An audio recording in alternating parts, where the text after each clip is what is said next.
행방불명된 등산객을 찾기 위해 홋카이도 다이세트 산 위를 날던 경찰 헬리콥터. 순간 기묘한 문양을 발견합니다. 그 문양은 바로 SOS라고 쓰인 구조 문자였죠. 그리고 실종된 등산객이 무사히 구조되면서 안도의 숨을 내쉰 그 순간 그는 경찰 조사에서 이 SOS 문자를 쓴 적도 본 적도 없다고 대답합니다.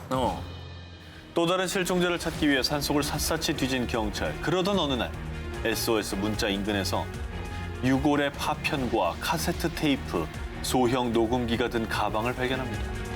그리고 그 테이프 속에는 한 남자의 목소리가 녹음돼 있었는데요.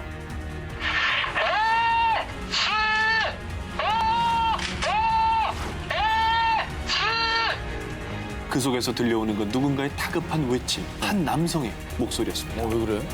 그렇게 경찰은 유골과 유류품을 테이프 속 남자의 것으로 판단했는데요. 하지만 여기서 의외의 상황이 벌어집니다.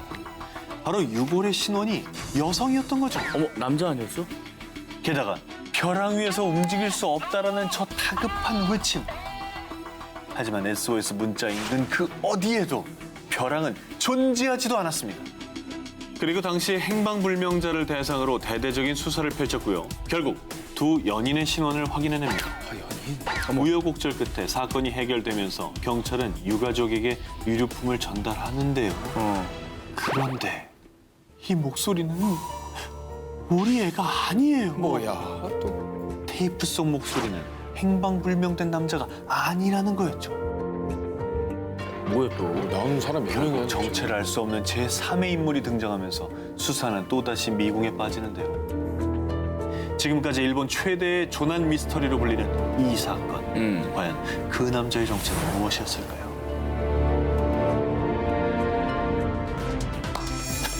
역시 배우님은 달라요. 예. 네.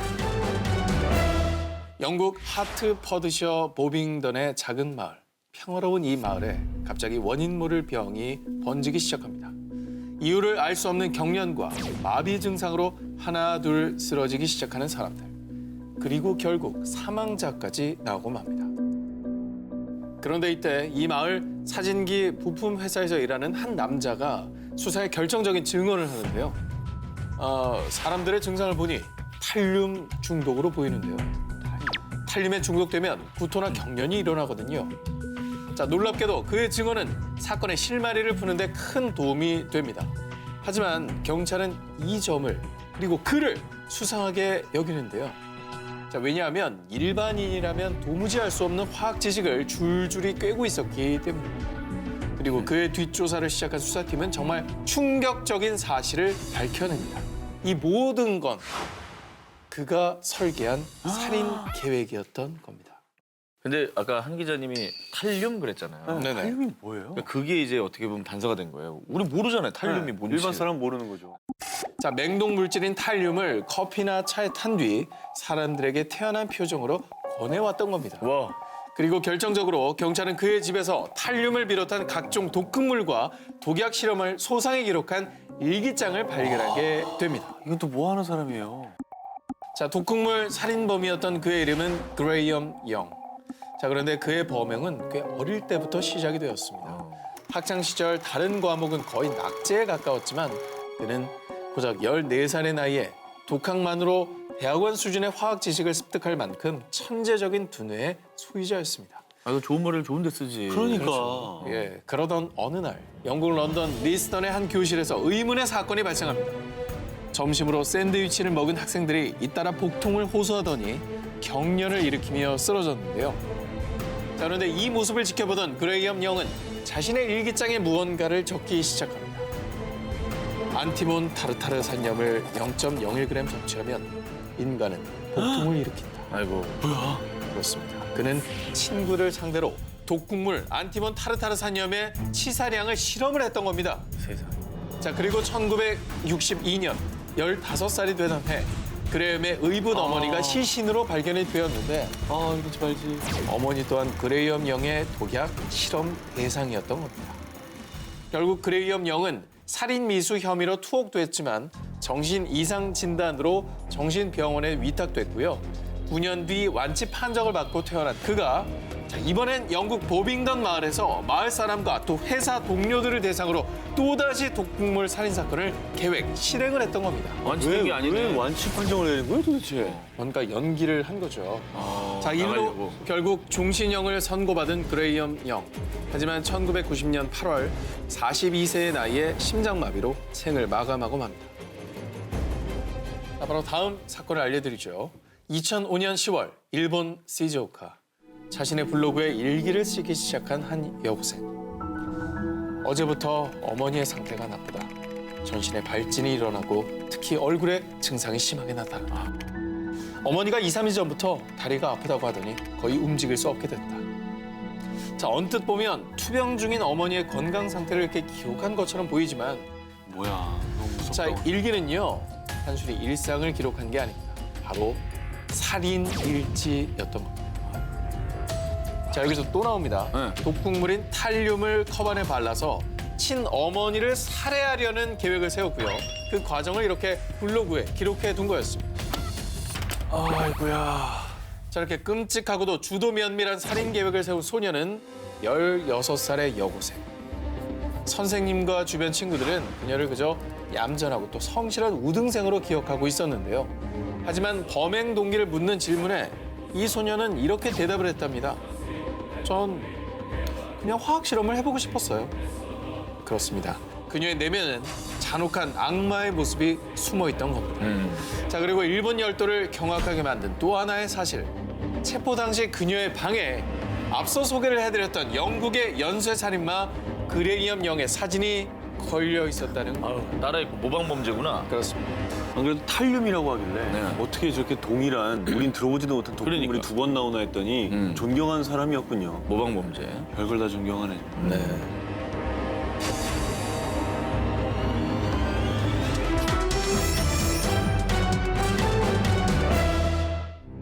자신들만의 세계에 빠져 살았던 영국의 한 쌍둥이 자매가 있습니다.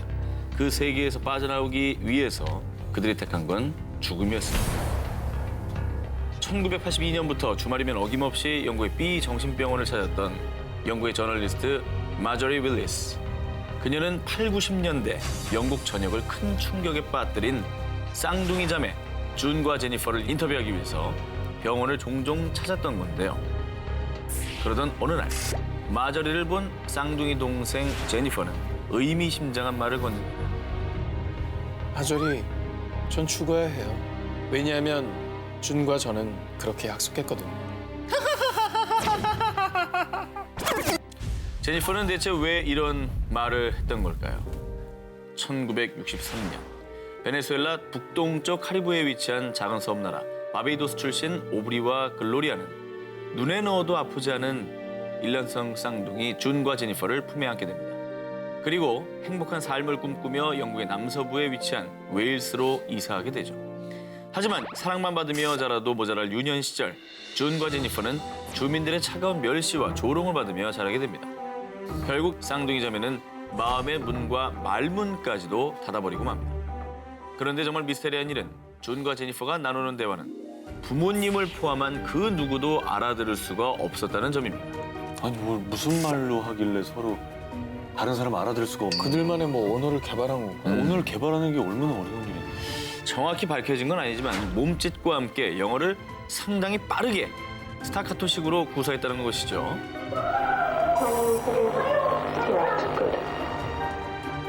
그래서 사람들은 이 자매를 두고 침묵의 쌍둥이, 악마의 쌍둥이라고 불렀습니다. 그러던 어느 날 준, 우리 심심한데 소설 하나 써볼까? 목표 없는 삶을 살아가던 자매는 함께 글을 써보기로 합니다. 장르는 범죄 스릴러물. 그런데 문제는 이야기로만 그친 게 아니라 실제 범행으로까지 이어졌다는 것이죠. 1981년 절도와 함께 건물 3곳의 방화를 저지른 준과 제니퍼는 1982년 18살의 나이로 법정에 선 뒤 정신병원에 갇히게 됩니다. 그런데 이 정신병원에서 믿을 수 없는 일이 발생합니다. 각자 독방을 쓰던 제니퍼와 준은 매번 서로 입이라도 맞춘 듯 한 명은 굶고 한 명은 과식하고요. 어떻게 하지? 똑같이 괴상한 자세로 앉아있기까지 한 건데요. 게다가 이런 미스테리한 행동을 수차례 반복하게 이릅니다. 와 아니 어떻게 그렇게 같이 똑같은 행동을 할 수가 있는 거죠? 다 서로 다른 방에 있고. 그러니까 미스터리해야 되는 것이죠. 그리고 29살이 되던 1993년 3월 준과 제니퍼는 시설을 옮기게 됩니다. 그런데 차를 타고 이동하던 중 동생 제니퍼가 갑자기 의식을 잃고 쓰러졌고요. 안타깝게도 심장 발작으로 사망하고 맙니다. 그런데 아까 자매가 기자에게 했던 말 혹시 기억하시나요? 네. 마저리, 전 죽어야 해요. 왜냐하면 준과 저는 그렇게 약속했거든요. 준과 제니퍼 둘 중에 한 사람은 죽어야 한다는 약속. 그런데 정말 동생 제니퍼의 죽음이 예정돼 있었던 걸까요? 당시 언니 준은 동생의 죽음에 그 어떤 애도의 표현도 하지 않았습니다. 더 놀라운 점은 난 해방된 거야. 제니퍼가 나를 위해 삶을 포기했어. 라고 일기장에 기록을 남겼다고 합니다. 무슨 소리예요 도대체? 아니 그럼 그 자살이란 말이에요 그게? 아니지, 뭔가 이게 둘이 나눠져 있던 걸 하나로 약간 합친 기분은 안 들어요.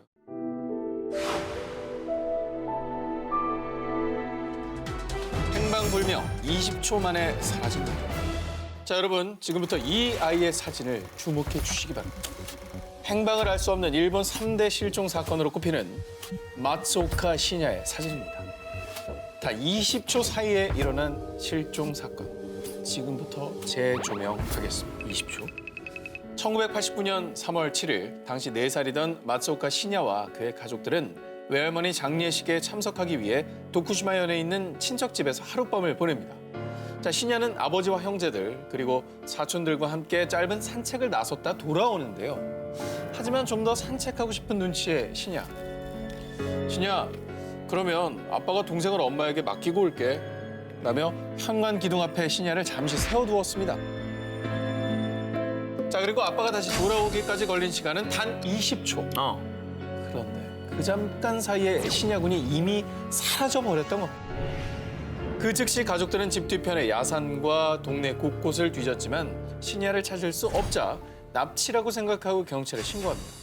결국 경찰부터 지역 주민들까지 약 100여 명의 사람들이 동원, 샅샅이 수색에 나섰지만 안타깝게도 성과가 없었습니다. 이게 뭐야? 자, 그로부터 6년 뒤인 1995년 일본 T 방송사에서 실종된 시냐를 찾기 위해 생방송까지 진행하게 되는데요. 방송 종료 5분 전 한 통의 미스테리한 전화가 걸립니다. 나는 가와사키에 사는 하야시라고 합니다. 익명만 보장해 준다면 시냐의 행방을 제보하겠습니다. 자, 그런데 진행자였던 와타나베 마리 아나운서가 결정적인 실수를 해버리고 마는 겁니다. 가와사키시에 사는 시상, 시냐의 행방을 알고 계신다고요? 자, 이에 당황한 제보자가 전화를 그냥 끊어버렸고요. 당연하지. 끝내 전화는 걸려오지 않았습니다. 자, 그리고 사건이 발생한 지 어느덧 지금 30년이 흘러갔습니다. 찰나의 시간 20초. 대체 어떤 일이 있었던 걸까요? 시냐의 행방은 지금까지도 여전히 안타까운 미스터리로 남아있습니다. 살기 위해 시작된 잔혹한 연쇄살인, 간 파먹는 남자. 가깝지만 가장 먼 곳이기도 한 북한. 그런데 폐쇄적인 북한 사회에서도 암암리에 퍼져나와 전 세계를 경악하게 만든 역대급 연쇄살인이 있습니다. 함경남도 신포시에 살고 있는 40대 박명식 씨. 그에게 한 가지 걱정거리가 있었습니다. 바로 수년째 차도를 보이지 않는 간경화. 유명한 의사를 찾아도 백방수소문에서 좋다는 약을 써봐도 점점 더 짙어만 가는 병세. 그런데 옛날에 용한 점쟁이를 알아. 아주 점을 똑대기 잘 보더라고. 우연히 듣게 된 직장 동료의 말. 박명식 씨는 결국 그 점쟁이를 찾아갑니다. 내 간경화가 너무 심해서 언제 죽을지 모릅니다. 제발 살 수 있는 방법 좀 알려주시라요. 사람의 간을 먹어야 그 간경화가 나. 그리고 젊은 사람의 간일수록 더 좋지. 박명식은 그게 대체 말이 되는 소리냐며 그 자리를 박차고 나옵니다. 하지만 병세가 점점 더 심해지자 어차피 죽을 바엔 점쟁이 말대로 해보기라도 하자! 라는 17세기, 결심을 하고 19세기야. 합니다. 1990년 4월 그는 농촌에 봉사활동을 하러 온 학생들을 범행 대상으로 삼게 됩니다. 잠든 한 학생의 입을 틀어막고 준비한 흉기로 급소를 공격합니다. 과연 그는 살인에 성공을 했을까요? 실패했으면 좋겠다. 며칠 뒤 심하게 훼손된 한 학생의 시신이 발견됩니다. 그렇습니다. 간이 없는 시신이었죠. 며칠 후 그는 20대 여성을 또 살해. 그 뒤 6개월 동안 무려 10건의 살인을 저지릅니다. 자기가 살자고. 하지만 결국 그의 엽기 행각은 덜미를 잡히고 맙니다. 그때도 그는 13번째 살인을 저지르던 중이었습니다. 그에게 붙잡힌 학생이 소리를 지르며 저항하자 살인범 잡기에 혈안이 되어 있던 주민들이 힘을 모아 도망가던 박 씨를 붙잡는 데 성공한 거였죠. 결국 그해 10월 그는 사형 선고를 받아 얼마 뒤 사형을 당했고요. 점쟁이 역시 약 15년간의 노동교화형을 선고받았다고 합니다. 마지막 항해, 아내에게 가는 길. 그날의 진실을 파헤친다. 1986년 김포 국제공원. 2016년 3월 조업에 나선 필리핀 어부 크리스토 에스카르테는 돛이 부러져 있는 수상한 요트를 발견합니다. 신고를 받은 경찰은 즉시 수색에 나섰는데요. 놀랍게도 배 안에선 미라 상태로 변한 한 남성의 시신이 발견됩니다. 오, 정말 진짜 백골이 됐어.